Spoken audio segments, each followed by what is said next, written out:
Hi everybody, it's Rogan from public speaking class. Refutation Speech. U.S. troops remain in Afghanistan. When President Obama first took office, he promised to bring home all U.S. troops from Afghanistan and Iraq. Um, the plan was a slow drawdown, not to exceed 2015. Last week, the president announced U.S. troops would remain in Afghanistan through 2017, hopefully with a planned drawdown after the president's successor takes over once he leaves office. Here are two main reasons for his decision. The Taliban and the threat of ISIS in neighboring Iraq has changed the playing field. According to Jim Michaels, military reporter for USA Today, continued use of U.S. drones and surveillance has dramatically improved security. The continued presence would deter terroristic activity from spilling into Afghanistan. And secondly, the election of President Ghani has also changed relations with U.S. for the better. Jim Michaels from USA Today reported that President Ghani is pro-United States and has assured President Obama that his troops are out there every day. They do not want U.S. troops to do the fighting for them. The advisory role the U.S. plays is exactly what they need and want. With that said, rather than a drawdown of troops, the U.S. and the government of Afghanistan should focus on a build-up to open major U.S. bases as a deterrent and consider global reach from Afghanistan. With base closures in England and German officials putting limitations on U.S. operations from Germany, a consideration for global reach from Afghanistan could be the answer for ending America's longest war. We will take a look at my reasons to build up rather than to draw down.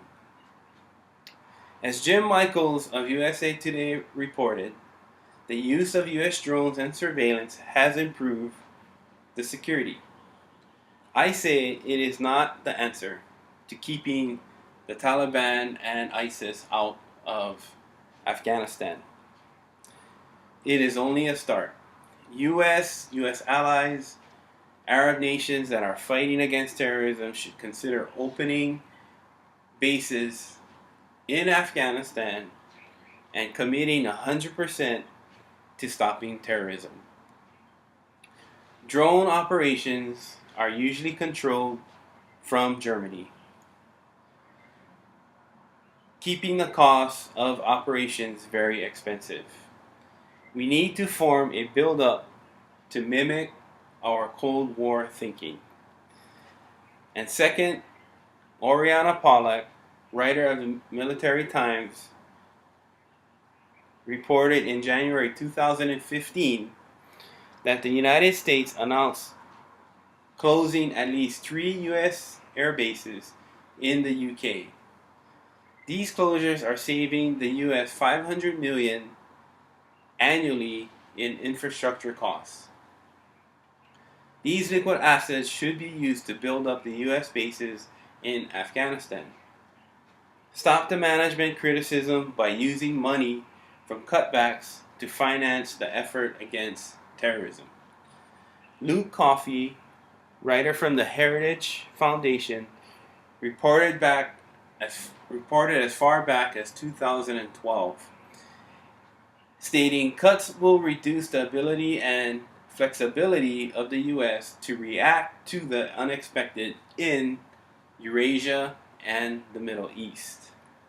I say now that you have an Afghan president that is pro-United States, create a long-term plan that satisfies your mission goals. Use deterrence as a major influence and create a plan that exceeds President Ghani's stay in office.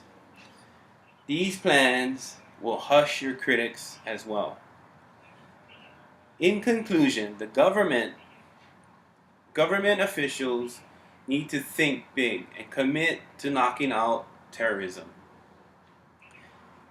Base closures in Europe provide funding needed for the buildup in Afghanistan, and being in Afghanistan gives us the global reach and flexibility we desire. I say we stay in Afghanistan instead of a drawdown. Build a big American base as we did in Europe in World War II. Provide the stability the region needs with American presence. We do not need to reinvent the wheel. We just need to improve on what we already know. Thanks.